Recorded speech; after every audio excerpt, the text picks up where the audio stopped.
우리가 생각을 바꾼 것만큼 힘든 것이 없습니다. 그래서 우리가 성경을 자세히 읽다 보면 우리의 기본적 사고와 틀을 벗어나는 그런 경우들이 상당히 많습니다. 그래서 성경에 보면 그런데 당황스러운 예들이 너무나 많죠. 전대미문인 노아의 홍수를 겪은 사건만 해도 그렇습니다. 하나님께 은혜를 입어 구원받은 그 노아의 일가족이 물이 물러간 다음에 하나님의 그 구원의 은혜에 감사하여 예물을 드리고 그 예물을 받고 하나님께 언약을 받는 모습이 나타나죠. 얼마나 마음과 생각이 기뻤고 하나님의 뜻에 감사했겠습니까? 근데 그 와중에 곧바로 노아의 모습이 드러나는 모습이 포도주를 먹고 벌거벗은 노아의 모습이 또 거기에 기록이 되죠. 이 벌거벗었다는 것은 성경에서 죄를 얘기합니다. 아니, 그 많은 경험을 하고 그 많은 은혜와 하나님의 역사심을 눈으로 목도한 그 노아가, 또 하나님께 예물을 드렸던 노아가 그렇게 그런 모습이 드러날 수 있는가, 이런 데 대해서 여러분이 당혹감을 좀 가지셔야 돼요. 또 아브람도 마찬가지입니다. 그 이삭을 창세기 보면 22장에 보면 이삭을 하나님의 명령대로 순종하여 바치는 모습이 기록되어 있죠. 그래, 이제야 네가 나를 믿는 줄 안다는 하나님의 인정을 받았습니다. 근데 그 다음 장에 보면 또 이방 여인들을 취해갖고 자신의 아들, 딸들을 낳는 그런 아브람의 모습이 또 기록이 되어 있습니다. 그렇게 가장 절정인 때, 신앙이고 믿음이고 절정일 때 좀 그 모습을 그대로 내비두면 얼마나 좋겠습니까? 근데 성경을 읽어보면 항상 절정일 때 그 다음 장이 전혀 그거와는 상관없지, 차라리 저런 모습이 안 보였으면 좋을 그런 모습들을 성경은 기록하고 있음을 여러분 아십니까? 신약에서도 마찬가지예요. 주는 그리스도시요 살아계신 하나님의 아들이십니다. 바요나 시므나 내가 복이 있도다. 그러면 네 신앙의 고백이 내 교회를 세운다는 그런 하나님의 축복을 받은 그 베드로가 그 바로 이어서 사탄아 내 뒤로 물러가라. 네가 하나님의 일을 생각지 않고 사람의 일을 생각하는 자라는 엉뚱한 책망과 경고를 받는 모습이 같이 연결이 되어 있습니다. 그래서 지난주까지 하나님이 원하시는 열매, 지지난주까지 얘기했죠. 그 지난해 하나님 내게 맺기를 원하시는 열매가 사랑이라고 했죠. 그것이 하나님 반드시 하나님이 원하시는 열매이기 때문에 하나님이 반드시 맺도록 우리를 만들어 가신단 말입니다. 그럼 우리의 삶이 변화받을 수밖에 없죠. 그러면 자연히 우리 그런 사랑이 드러나는 그런 삶의 변화의 모습을 통하여 세상은 그것을 보고 감동을 받고 우리를 본받고 돌아오고 세상에 영향을 끼치고 세상이 변화받을 것 같은 기본적 생각들을 우리는 갖고 있단 말입니다.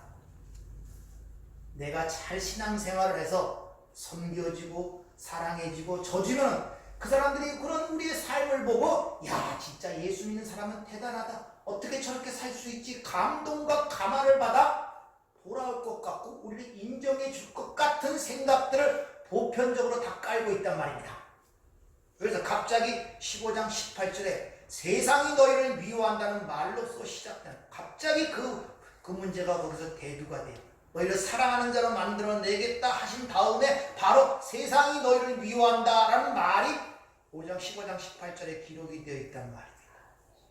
그리고 세상이 너희를 미워할 것을 쭉 얘기한 다음에 15장 마지막 구절을 보면 갑자기 성령의 얘기를 또 붙이고 그리고 16장에 들어오면서 내가 이 말을 너희에게 하는 것은 너희로 실족지 않게 하려 함이니라. 이렇게 이야기를 하죠. 15장부터 보면은 내가 이것을 너희에게 이름은 이걸 내가 너희에게 명함은 이 고별 설교 14장부터 시작하는 16장까지의 내가 이 고별적 설교를 하는 이유를 분명히 거기서 밝히는 것을 볼 수 있습니다. 여러분들 카톡 보낸 걸 잘 보시면은 내가 그 구절을 냈죠. 이것을 너에게 명함. 뭐라 그랬습니까? 왜? 따라서 주님이 우리에게 하시는 가르치는 말씀을 이해하고 깨닫지 못하면 우리는 평안을 누릴 수 없을 뿐더러 기쁨도 누릴 수 없고 실족하게 되고 우리는 넘어질 수밖에 없다는 사실을 이미 너에게 일러주는 말을 통해 우리에게 각인을 시키고 있는 것입니다. 그래서 여러분의 기본은 내가 착하게 살고 하나님의 성도답게 살고 하나님의 백성답게 살고 그러면 주위에서 여러분의 삶을 보고 감동받고 그들이 우리를 칭송하고 우리를 부러워하고 우리에게 돌아온다는 생각은 야시당초 버리세요. 여기 시험거리가 고순하지 않습니까? 흔히 가까운 가정에서도 그래요. 내가 어떻게 예수를 믿어서 좀 착하고 선하게 받아서 그 남편 좀 못마땅한 것도 잘 섬겨주고 응대해주고 사랑해주고 이해해주면 그 남편이 그런 모습을 보고 여러분을 칭찬하고 여러분에게 돌아오고 여러분을 사랑할 것 같습니까? 그렇게 됩니까? 안 된단 말이에요. 경험하는 거 아닙니까? 근데 그 기준을 깨지 못하기 때문에 그 시험거리가 되는 거예요. 나는 왜 이렇게 해주는데 왜 이렇게 반응이 없지? 왜 변화가 없지? 이런 문제들이 발생된다는 것입니다. 그것이 기독교의 잘못 생각하는 것 중에 하나예요. 그래서 너무 세상으로부터 칭송과 세상으로부터 부러움과 세상의 어떤 그런 것들을 칭찬을 받기 위하여 너무 기독교가 세상과 같아지려고 하니까 하나님이 갈라놓으시는 거예요. 그렇다고 그들이 우리를 칭송하냐? 아니에요. 격렬합니다. 너무 세상과 친숙해지려고 해요. 절대 그렇지 않다는 것을 오늘 주님이 우리에게 보여주고 있습니다. 우리의 삶이 변하는 것은 전번주에 말씀드렸죠. 세상을 변화시키기 위해서 그런 것이 아니라 우리가 하나님 나라에 속한 백성임을 드러내기 위해서 내 신분과 위치가 무엇인가를 드러내기 위해서 다른 말로 하나님의 영광을 위해서 그런 것이지 여러분의 삶의 변화를 통하여 세상의 변화를 가져오기 위한 것이 아님을 여러분들이 아셔야 됩니다. 그래야 여러분들이 시험 들지 않을 수가 있어요. 지난주에는 왜 교회가 성도가 세상으로부터 미움을 받는 그 원인이 무엇인가를 대해서 첫 번째로 말씀을 드렸죠. 기억이 나십니까? 예수를 믿게 되면 우리의 삶의 방식과 삶의 자세가 세상과 구별이 되고 차별이 됩니다. 오늘 주일이죠. 주일, 우리는 주일이라 그래요. 한 주간에 시작되는 게 오늘이란 말입니다. 그렇죠? 세상 사람들은 오늘을 한 주간에 시작하는 걸로 봅니까? 아니에요. 쉬는 날로 봐요. 6일 동안 연락이 일하고 마지막 7일째 쉬는 날로 주일을 생각해요. 그래서 공휴일이라고 그렇게 얘기를 해요. 근데 달력을 잘 보면 그들이 공휴일이라는 그날이 한 주간에 시작되는 날이에요. 모순적이지 않습니까?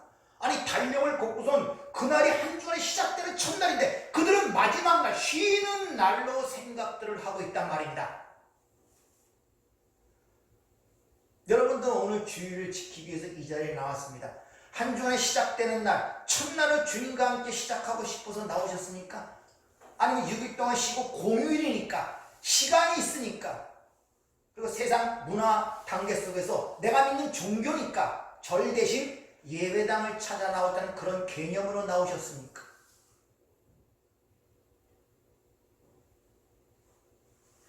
이런 문제들을 자신에게 물어봐야 된단 말입니다.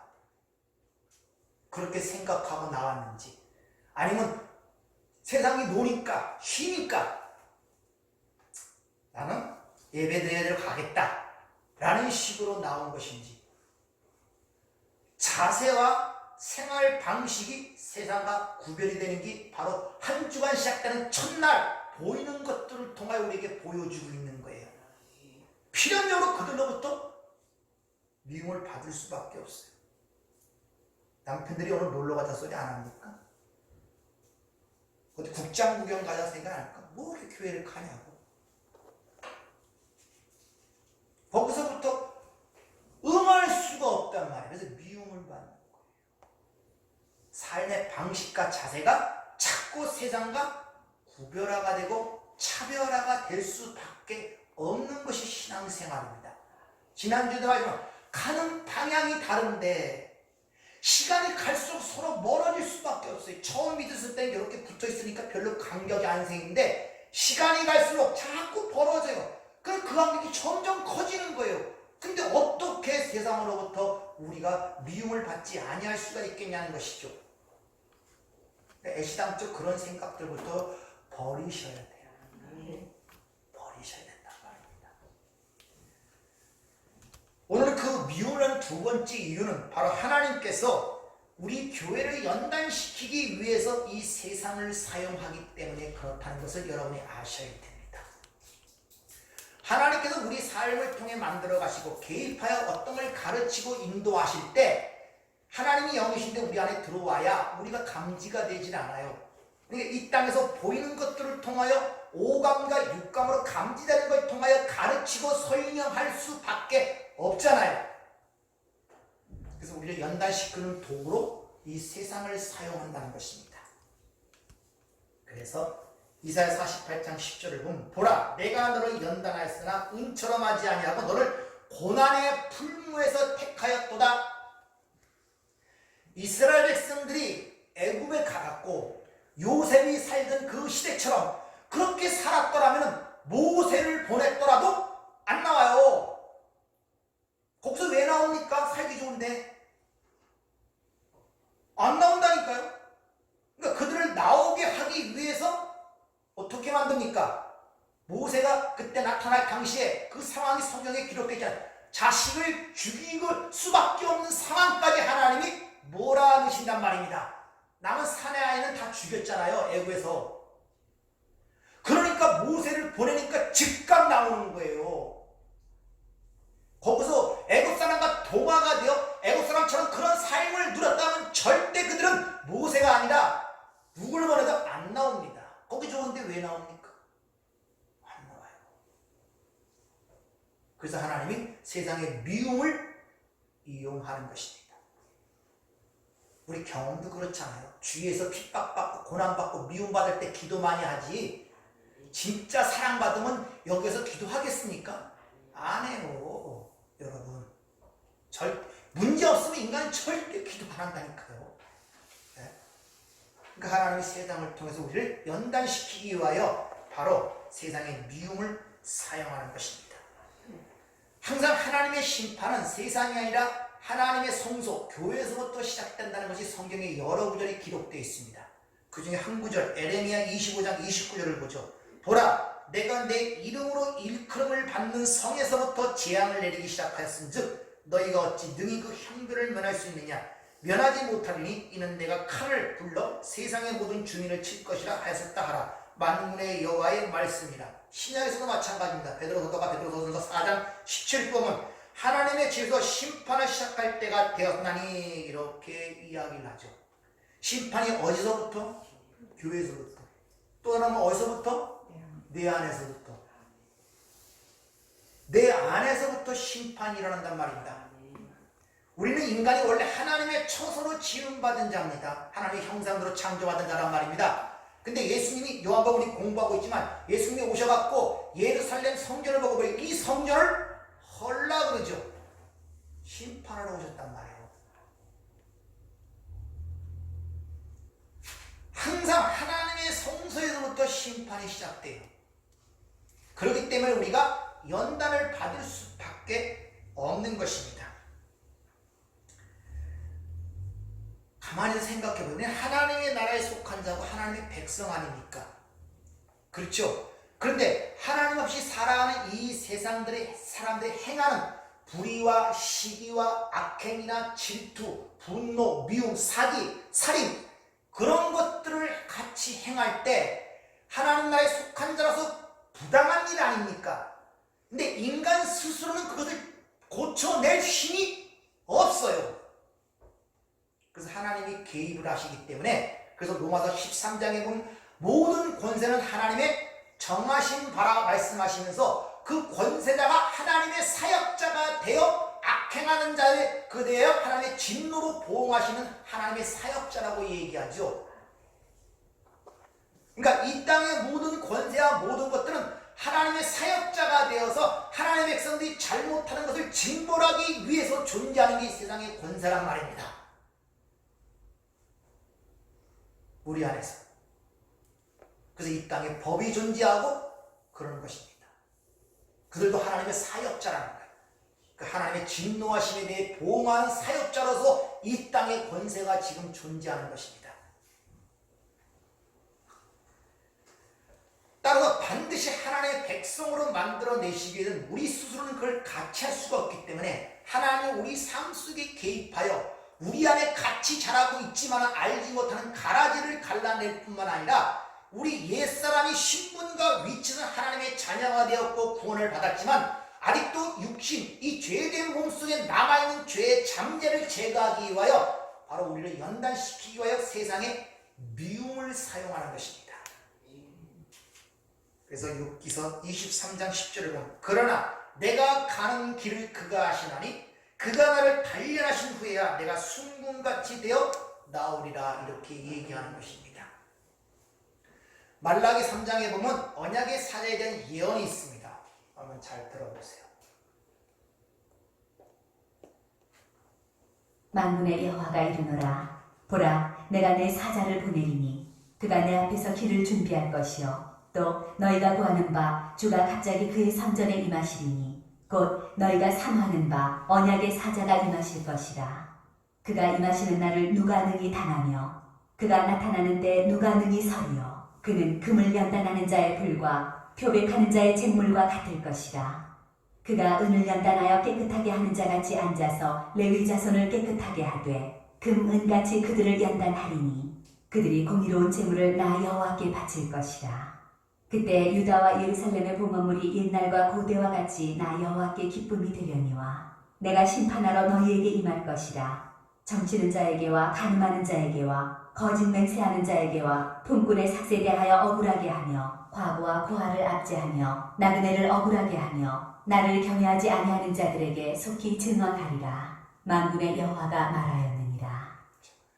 언약의 사자가 임한다고 하면서 그 언약의 사자가 와서 행하는 일이 뭐냐면 금을 연단하는 불과 표백하는 자의 잿물과 같을 것이라 또 금을 연단하는 것 같으리라 이렇게 얘기를 합니다.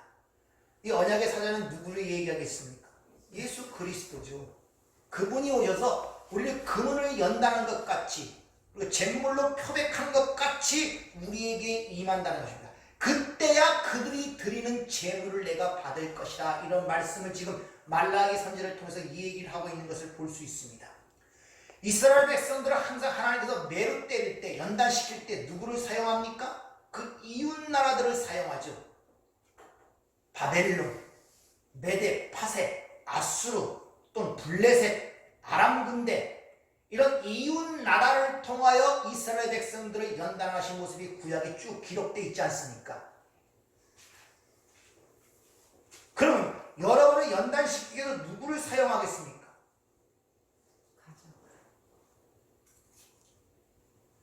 여러분 주위의 모든 것들을 사용하여 여러분을 연단시키는 거예요. 여러분들 가르치는 선생들이라니까요. 잘 배우시면 돼요. 네. 우리가 이 땅을 살아가면서 이 세상에 보는 시점에서 역사를 보면 안 돼요. 이 세상의 역사는 교회를 중심으로 일어납니다. 안 믿는 자들은 화를 낼지 모르지만 모든 것들은 하나님의 백성들의 어떤 교육을 위하여 존재하고 있단 말입니다. 이 세상 자체가. 이 나라도 마찬가지고 세계도 마찬가지고 모든 것은 그 하나님의 선택한 백성들을 완성시키기 위한 하나님의 어떤 도구로서 지금 움직이고 있는 거예요. 여러분이 중심이란 말입니다. 여러분을 위해서 존재하는 거예요. 이런 여러분의 역사관이 되어지기를 부탁을 드립니다. 따라서 우리가 이 시대에 잘 보면은 여러 종교가 있죠. 불교도 있고 천주교도 있고 뭐 유대교도 있고 많이 있습니다. 근데 유독 이 기독교가 뭐를 잘못하게 되면은 매스컴에서 난리치는 거 못 보십니까? 친소 붕대를 하죠. 그래서 꼭 기독교만 무슨 뭐 어떤 범죄나 그런 잘못된 것처럼 세상은 얘기를 해요. 그렇게 하게. 그러니까 하나님을 갖고 크게 불려서 세상이 떠들게 하는 이유가 뭐겠습니까? 하나님이 막아주지 아니하시고. 그만큼 우리는 정결해야 한다는 걸 보여주고 있는 거예요. 그래서 사소한 것도 대서특필되는 것입니다. 그냥 넘어갈 것도. 세 번째로는 우리가 하나님의 택한 백성이라는 그 사실 때문에 세상의 미움을 받습니다. 무슨 말입니까?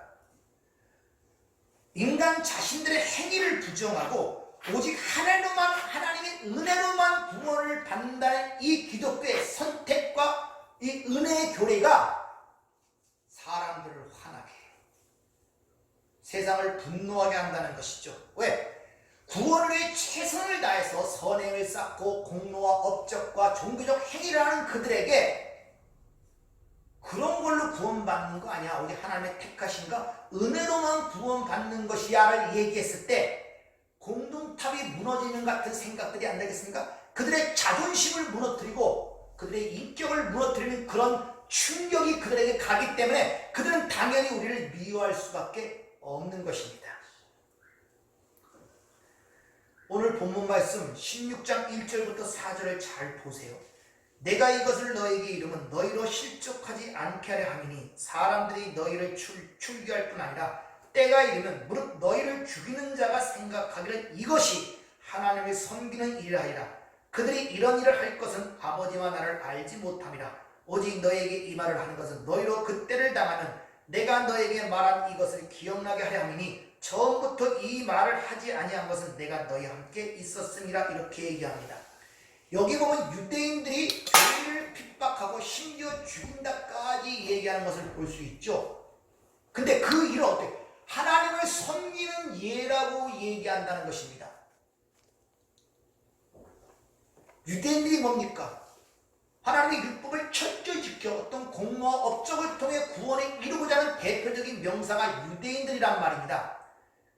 그들에게 가서 교회라는 그들이 은혜 받은 자가 가서 그렇게 너희들이 수고와 노력과 율법 지킴으로 구원받는 것이 아니야. 오직 하나님의 선택함과 은혜로만 구원받을 수 있어. 그렇게 얘기할 때 이들이 그들을 잡아 죽이면서 하는 말이, 거기서 죽인다는 이 말이 아포크라테이논이라는 단어가 쓰이는데 이건 폭력적인 방법을 동원하여 살해하는, 도살하는 그런 단어입니다. 그렇게 그들을 폭력적인 방법에 살해하는 그것을 하나님을 섬기는 하나님을 섬기는 예배라고 생각한다는 거예요. 다른 일이 아니다.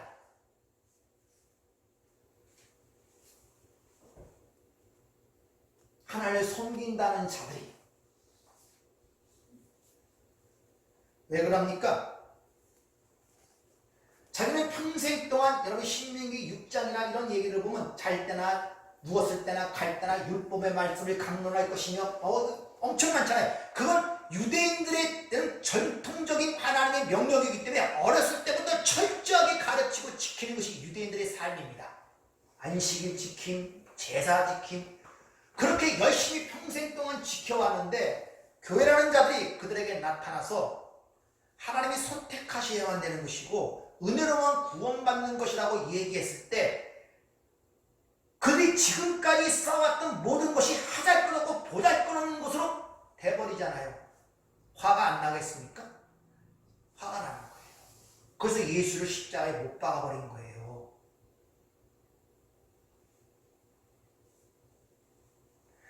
내 행위로 남들이 그걸 보고 돌아오고 사람들이 칭송을 받고자 하는 그 개념 속에는 뭐가 들어있냐? 율법주의가 들어있는 거예요. 그래서 그걸 알아주지 않을 때 미움으로 발생이 되는 거예요. 그게 여러분이 농락당하는 거예요. 말이 안 돼. 열심히 막 섬겨주고 사랑해주고 퍼주고 했는데 오히려 뭐 칭송하고 돌아오고 안 할 줄 알았는데 안 알아줬을 때 실망과 좌절감과 오히려 그것이 미움으로 변해버리죠. 속에서. 그것이 왜 그러냐? 바로 이런 문제를 진리를 모르기 때문에 그런 거예요. 마음의 그 감정이 어릴 때는 사랑하는 것만 같이 그거 했다가 갑자기 그게 미움으로 확 변하는 이유가 그 세상에서도 사랑과 미움은 백지 한 장 차이라 뒤집기 전에 뒤집기 바로 그거예요. 큰 거 아닙니다. 상대방이 알아주지 못할 때 그게 미움으로 변한단 말입니다. 증오로 변한단 말입니다. 그래서 애증이라는 말이 거기서 생기는 거예요.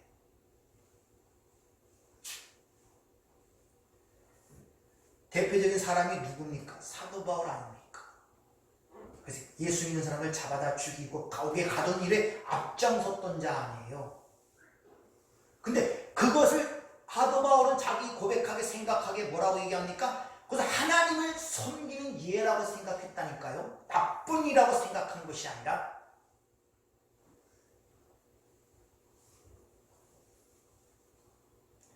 바로 이것이 율법주의와 인본주의의 망령들입니다.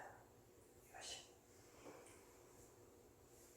그러니까 여러분들도 아무 생각 없이 종교생활을, 교회생활을 열심히 하고 뭐 이것저것 하는데 어느 날 갑자기 이런 하나님의 말씀, 그런 게 아니라 은혜로 되고 선택으로 되는 거, 이런 말을 들을 때 그럼 지금까지 내가 한 것이 뭐야? 할 필요도 없겠네? 그 마음이 들고 그 생각이 들면 지금까지 그 일을 하는 것이 남이 알아주고 보상 심리 속에서 그 일을 했다는 것을 반드시 감지를 해야 돼요. 섭섭해할 것이 아니라, 시험 들 것이 아니라, 그렇게 생각하고 지금까지 행위를 해온 거예요. 그래서 하나님이 원하시는 열매는 어느 자리에서 맺힌다?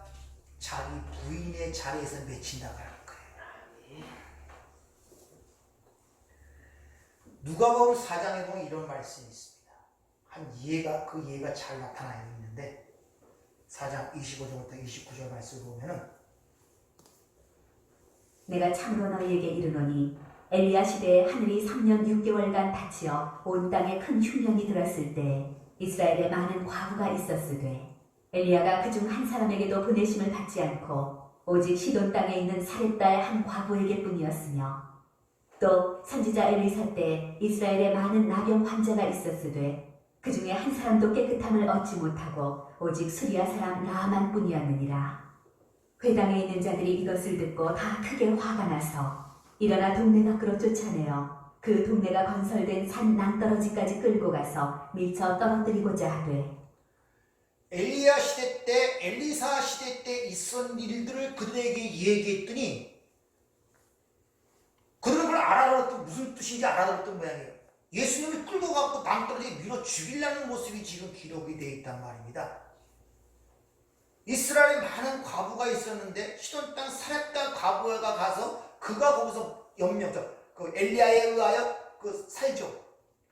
나만 사람, 수리아 사람 나만 장군도 이스라엘에 많은 문둥병자가 있었는데 이방이었던 그 수리아 사람 나만이 깨끗함을 받았다, 그 얘기를 했단 말입니다. 역사 속에 있었던 얘기거든요. 근데 그 얘기를 하자마자 분이 나서 예수를 끌고 와서 죽이려는 모습이 기록되어 있단 말입니다. 그 얘기가 뭘 의미하는 거기 때문에 그렇게 분이 솟습니까? 왜 그 분이 솟아요? 유대인들이 누굽니까? 그 하나님을 열심히 섬기는 자들 아니에요. 지금 이 얘기는 무슨 얘기냐? 얘들아, 니들이 혈통적으로 아브라함의 자손이냐? 율법적으로 그렇게 험하게 사고 그렇게 자랑하냐? 엘리야 시대를 봐. 너희 그렇게 하는 이스라엘에 한 명도 고침을 못 받았고, 너희들이 개처럼 여기는 이방인들 중에 한 과부가 구원받았어. 또 엘리사 시대를 봐봐. 너희들 수많은 문둥병 가지고 하나도 고침 못 받고 오히려 너희 개척이 이방인 중 나만 장군이 고침받고, 너희들의 구원이라는 것은 인간의 행위로 되는 것이라 선택과 은혜로 된다는 너희가 모르느냐? 이 얘기를 던진 거예요 지금요. 근데 화가 나는 거예요. 어렸을 때부터 얼마나 열심히 배우고 익히고 안식일을 지켰습니까? 근데 자기들이 개척내고 하나님 없이 사는 개처럼 여기는 이방인들이 오히려 하나님에 의해 구원을 받았다니 얼마나 속에서 불이 터지겠냐요. 그러니까 저를 죽이자 해가 끌고 나서 죽이려고 그러는 거예요. 이런 이야기들을 하면 심지어 예수를 잘 믿고 열심히 믿는 자들로부터 핍박받습니다.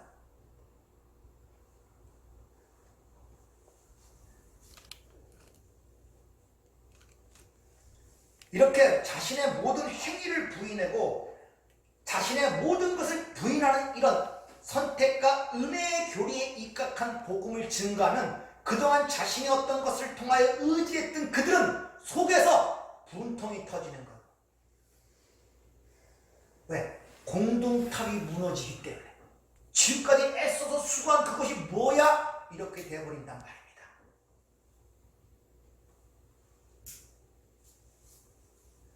그래서 제가 자기 부인을 하나님이 원하시는 일은 자기가 부인하는 그 자리에서만 하나님의 역사가 보이는 것이지 내가 살아있는 것은 역사하지 않습니다. 욥기서의 교훈도 그렇죠. 욥이 얼마나 착실했습니까? 제사 잘 지내고 혹시 자기 아들도 범죄했을까요? 제사 지내고. 근데 어느 날 갑자기 고난이 닥쳐버리죠. 그러니까 하나님에 대해서 원망을 쏟아내기 시작합니다. 내가 언제 과부와 고아를 돌보지 않았습니까? 그걸 했단 말이에요.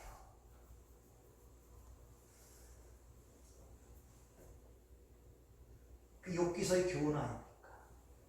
그렇게 열심히 제사를 지내고 고아 갈부를 돌보고 어떻게 보면 하나님 흠쩍이 살라는 그 욥.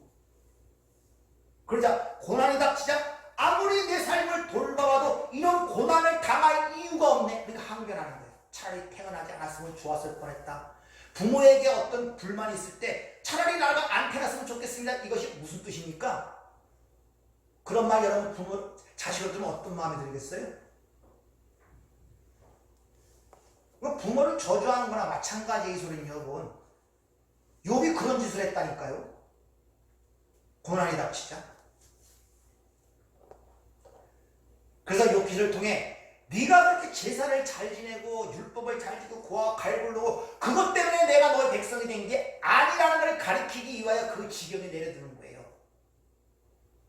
그러면서 너와 나의 차이를 가리키는 거예요. 내가 이 세상을 창조할 때 너는 어디 있었냐? 이렇게 얘기하는 거예요. 쉬운 말로 개미들이 지들끼리 막 하면서 여러 가지 막 쌓아요. 옳은 거 긁고 막 쌓아놓고 자기들이 개미들 사이에서 가장 좋은 곳을 갖고 내 앞에 가져와서 목사님 당신은 참 위대하시고 아름답고 나를 저 흘러가는 물에서 건져내주고 감사합니다. 자기들이 가장 좋은 음식을 갖고 내 앞에 바친다고 내가 그걸 좋아하겠습니까?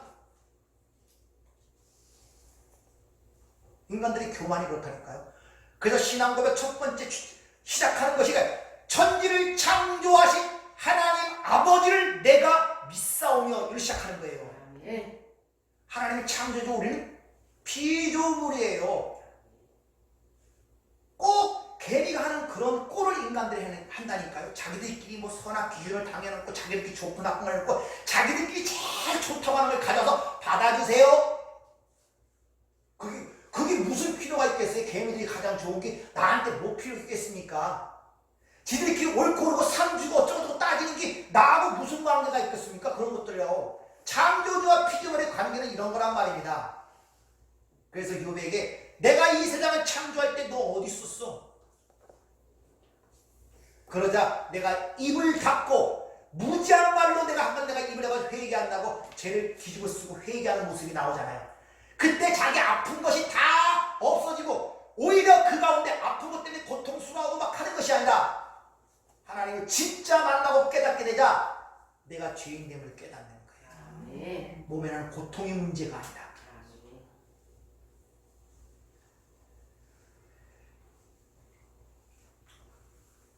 우리는 창조주 앞에 할 말이 없어요. 그래서 토기장의 얘기가 나오잖아요. 야, 내가 토기장인데 너는 종직구슬로 하나는 토기구슬로 만드는데 만든 네가 나한테서 토기장이 나를 왜 이렇게 만들었습니까? 그렇게 할 수 있느냐?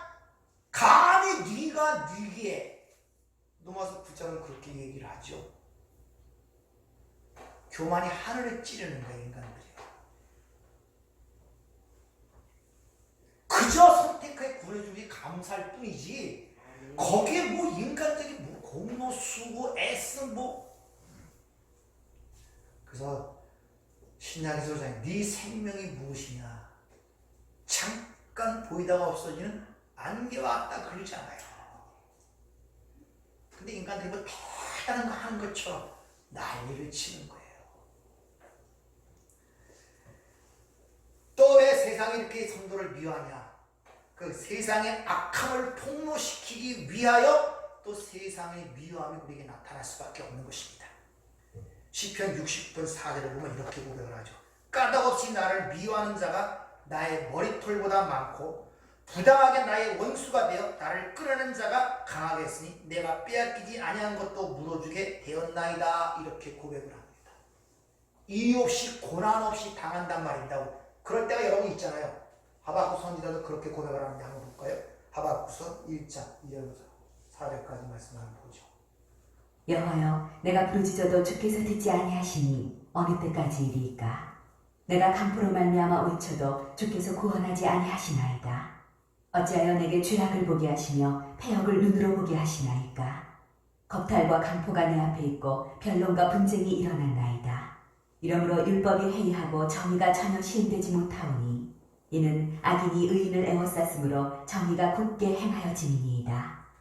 지금 하박국 선지자가 하나님께 항의하는 거예요. 왜 침묵하고 계시냐는 거예요. 저렇게 강포와 억압과 저는 불의가 행하고 있는데 왜 하나님 가만히 계시냐는 것이죠. 성경에 보면 이런 얘기들이 많습니다. 다윗도 그렇게 고백하고 여러분 자신 시편 73편에 왜 악인들은 형통하고 의인들은 왜 맨날 고난을 당합니까? 이런 질문이 여러 번 삶 속에 좀 안 나옵니까? 이유 없는 고난, 쉽게 말하면 그렇게 잘해지고 섬겨지고 사랑해졌는데 오히려 오는 것이 매고 채찍이고 비난과 조롱이고 공의가 해야 되는 그런 상황들이 발생됐을 때 의문이 안 듭니까?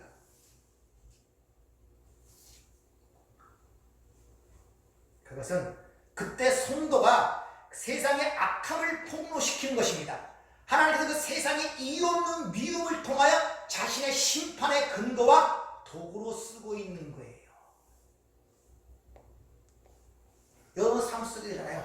내가 하나님을 믿고 예수를 아는데 좀 내 삶 속에 저 원수가 팍 꼬꾸라지게 좀 신같은 좀 나타나고 좀 뿌듯한 어떤 걸 꼼짝도 못하는 게 나타나기를 원하는 그런 마음들이 많이 들잖아요. 좀 기도하면 좀 팍팍 꼬꾸라지고 좀 잘못했다고 빌고 좀 인정해주는 그런 생각들을 많이 안 갖고 계십니까? 조금 있어요. 네? 그런 게 다 있잖아요.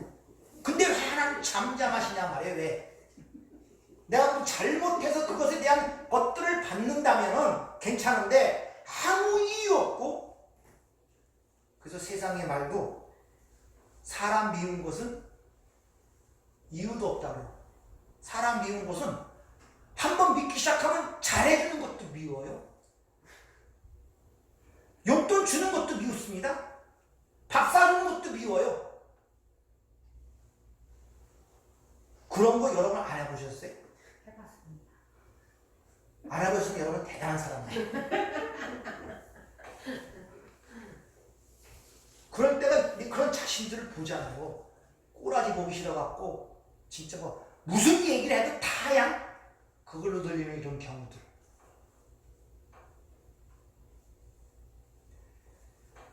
대표적인 예가 십자가의 죽으심이 그 얘기를 하는 거예요. 왜 세상이 예수를 죽여야 됩니까? 병든 자를 고쳐주고 굶주린 자를 먹여주고 하나님 나라의 비밀을 알려주고 도대체 뭐 사회의 악을 되는 얘기를 했습니까? 그 당시에 로마의 압제, 식민지할 때에도 로마를 타도하자고 그런 얘기는 로마의 심리를 견뎠습니까? 근데 왜 예수를 죽이니? 이유 없이 미워한 거예요. 그 미움을 통하여 이 세상에 어떤 핑계도 댈 수 없는 세상을 심판할 수밖에 없고 세상에 멸망당할 수밖에 없는 가장 강력한 증거가 바로 십자가의 사건이란 말입니다.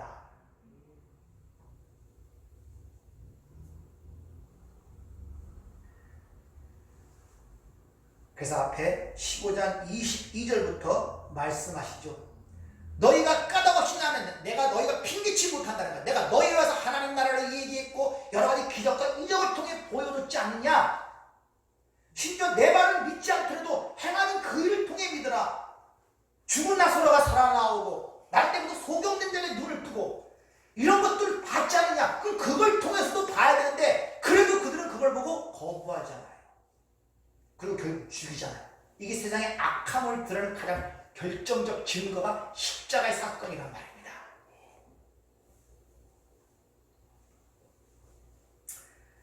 그리고 성도가 또 미움을 받아낸 이유 중에 우리가 아는 그 천국, 내가 아는 그 하나님 나라가 이 땅에서는 보잘것없고 초라하게 보여요. 좀 크게 보였으면 좋겠는데 누구나 다 알아보고 세상이 부러워하고 촉망받고 어떤 야망한 그런 것들을 쫙 진열장에 좀 보이는 것처럼 보여주면은 괜찮은데 이 뭐 하나님 나라가 숨겨있네. 겨자씨와 같네. 세상의 관심과 어떤 것을 끌지 못하게 와 있네. 그래서 핍박을 받는 거예요. 마태복음 13장 44절을 보면 천국은 마치 밭에 감추인 보와 같으니 사람이 이를 발견한 후 숨겨두고 기뻐하며 돌아가서 자기의 소유를 다 팔아 그 밭을 샀느니라. 이렇게 얘기해요. 내가 사는 천국, 내가 아는 천국, 그 천국이 이 땅에서 화려하게 보이지도 않고 보잘것도 없고 초라하고 심지어 숨겨져 있다는데 바로 제사장의 미움이 드러나는 거예요. 네가 믿는 하나님을 보이라 이런 소리 많이 안 듣습니까? 하나님 믿는다면서 너 왜 생활이 그래? 이런 소리 못 듣습니까? 아니 하나님 믿는다면서 너 왜 맨날 아프냐? 이런 소리 못 듣습니까? 내 마음을 하고 세상은 요구하잖아요.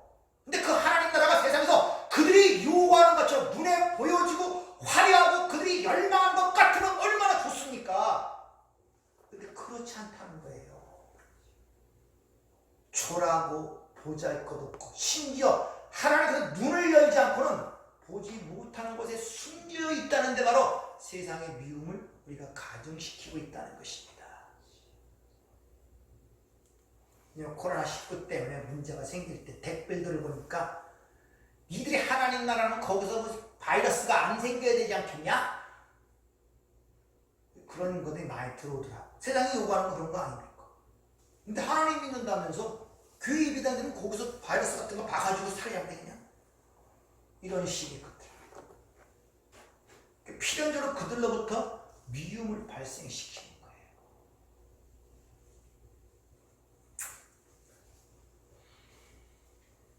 천국은 하나님이 선택하여 은혜를 통하여 눈을 열어준 자들에게만이 그 나라가 보이는 것입니다. 아멘. 따라서 이 세상의 그 하나님 나라의 백성도 역시 이 땅에서 당하는 모습으로 드러나지 그들에서 승리하는 모습으로 드러나지 않는다는 사실을 잘 기억하셔야 돼요.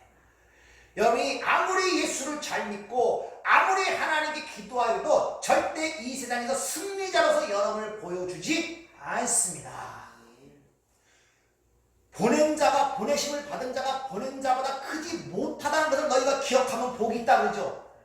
보낸 자가 누굽니까?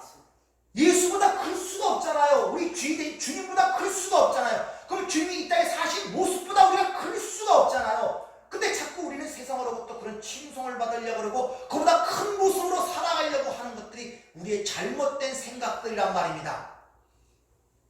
이걸 고치셔야 돼요. 아멘.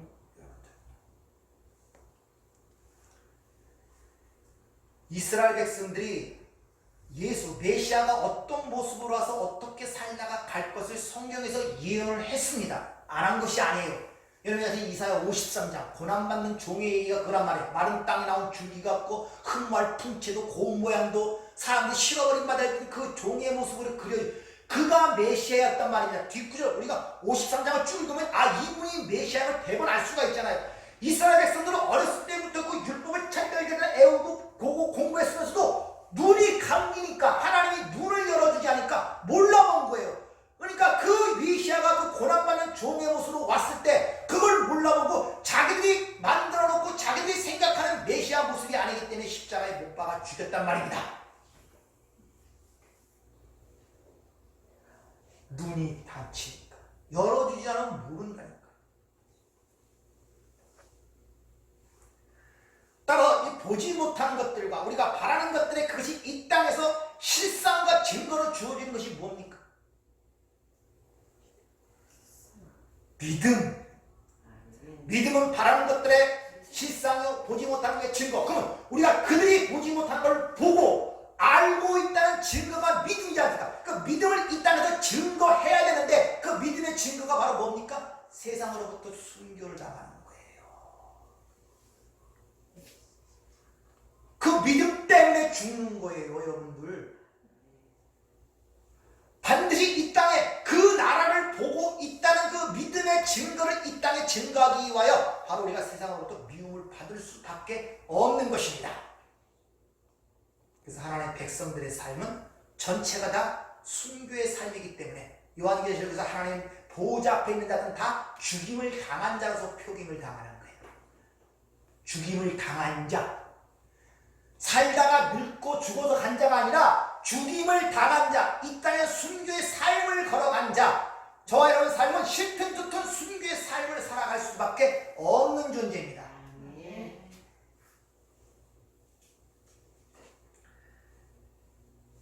여러분, 본 자와 못 본 자가 서로 토론할 때 누가 이길 것 같아요? 못 본 자가 이겨. 자, 날 때부터 소경된 자가 있었는데 그 중에 하나가 눈을 떴어요. 그리고 그 이제 하늘이 너무 아름다워, 꽃이 너무 아름다워. 그 옛날 친구에 찾아가서 그 꽃을 설명하려고 그러는 거예요. 설명이 됩니까? 하늘이 파래, 파란 걸 본 적이 있어야지. 꽃이 빨개, 빨간 걸 본 적이 있어요. 설명이 안 된다니까, 여러분. 그러니까 본 자가 지게 돼 있어요. 설명을 할 수가 없다니까요. 안 본 자는 자기가 본 것이 그거기 때문에 그것만 주장하면 돼요. 설득할 필요도 없고. 그래서 항상 안 본 자가 이겨요. 본 자보다.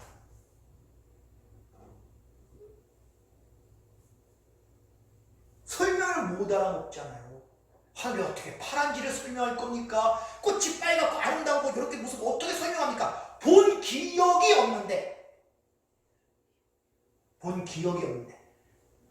살아본 적이 없는데, 생각해 본 적이 없는데, 우리가 이 사고가 왜 하나님 말씀을 왜 왜곡돼 들릴 수밖에 없냐? 이 땅에 태어나서 이 땅의 것들을 보고 배워서 우리의 지식 체계가 됐어요. 거기에 하나님의 말씀의 씨앗이 딱 떨어지면 그것에 의하여 왜곡이 되어 들어간단 말입니다. 여기서 배운 복, 여기서 배운 행복, 여기서 배운 자유, 여기서 배운 평강, 여기서 배운 죽음, 여기서 배운 삶, 여기서 배운 인생. 이 땅에서 배운 것들이 밑바닥에 깔려있어 하나님 말씀이 떨어지면 그걸로 해석이 되어 들어가기 때문에 왜곡이 된단 말입니다. 그래서 모든 생각을 살아가봐 그리스도에게 복종케 하라고 하잖아요. 아멘. 그래서 내가 자주 여러분들에게 자꾸 복의 개념이 뭔지, 죄의 개념이 뭔지 이런 것들을 자꾸 반복하여 묻고 상기시키는 이유가 그거. 떨어져 다 왜곡돼 들어간단 말입니다. 그게 진짜로 알아듣지를 못하고. 그러니까 하나님 나라도 그래. 하나님 나라라 그러면 여러분 이 땅에서 보이는 세상에 사는 나라가 있으니까 그 나라의 개념으로만 생겨서 하나님 나라 생각하니까 이게 생소한 거예요. 왜? 그것은 하나님 나라는 그런 나라가 아니거든요. 그러니까 하나님 나라에 간다, 하나님 나라가 우리 안에 있다 해도 생소한 거예요. 내가 생각하는 하나님 나라라는 것은 이 보이는 세상에서 통치자가 있고 이런 영역이 있고 사람들 왔다 갔다 하는 어떤 이런 보이는 세상에서의 나라라는 개념을 갖고 있기 때문에 하나님 나라라고 하면 그런 나라가 보여야 되는데, 느껴져야 되는데 생소한 거예요. 그러니까 여러분들이 부지런히 하는 말씀을 배우고 익혀서 말씀에 떨어질 때 제대로 뿌리를 내려야 여러분의 삶의 열매를 통하여 그것을 맛볼 수가 있는 것입니다. 아멘. 그래서 너희 것을 싹 비워내라고 보혜사 성령이 오시는 거예요. 아멘. 네 것을 비워내고 내 것으로 채워야, 그래야 내가 너에게 말하는 것을 너희가 무엇인지를 깨닫고 알게 된다고 주님이 그렇게 말씀하시는 이유가 바로 거기 있고 14장부터 16장까지 보혜사 성령 진리의 영에 대한 이야기가 드문드문이 아니라 자주 나오는 이유가 바로 거기 있는 것입니다. 그러니까 세상이 너를 미워하고 그 얘기를 하다가 갑자기 왜 말미에 성령이 아버지께서 보내시는 보혜사 성령에 대한 이야기가 나옵니까? 그럼 세상의 미움도 성령이 와야 그 미움이 뭔지를 알게 된단 말이에요. 그리고 그 실제 그 미움이 너희가 보는 이 보이는 세상에 네 안에 있고 너라는 사실을 가르치는 거예요. 그래서 그 하나님의 성전이라고 생각하고 하나님의 백성을 생각하는 유대인들을 거기에서 들여다가 그들이 너희를 죽이면서 그것이 하나님 섬기는 예라 할 것이다 이렇게 얘기하는 것입니다.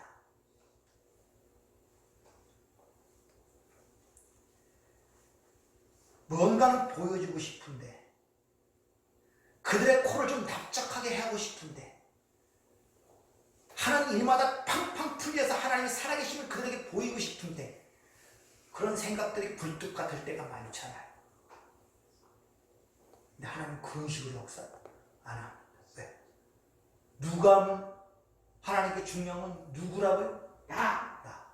아멘. 선택하여 자기 백성, 아들의 핏값으로 산 자기 백성에 관심이 있는 것이지 여러분 밖에 있는 수만 명의 안 믿는 자들에게 관심이 있는 것이 아니에요. 그들은 죽은 자로 취급한다니까. 눈 밖에 있는 자들, 여러분들 안 믿는 사람이 얘기하면 돌 던지겠지만, 아니 성경은 그렇게 얘기하고 있다니까요. 왜? 그들은 죽은 자라고 하기 때문에 믿는 자를 산 자라고 그러고, 뭐 그런 얘기를 하면 돌 맞잖아요. 그들은 보는 것은 보이는 것밖에 안 보이니까. 그래서 고린도서 2장 14절에 육에 속한 사람은 하나님의 성령의 일들을 받지 아니하나니 이는 그것들이 그들에게는 어리석게 보이며 또 그는 그것을 알 수 없나니 그러한 일은 영적으로야 분별되기 때문이라. 이렇게 이야기를 하고 있는 것입니다. 한두 가지가 나왔는데 오후 예배 때 마감을 하도록 하겠습니다. 부지런히 여러분들 성경을 읽으셔야 돼요. 아멘.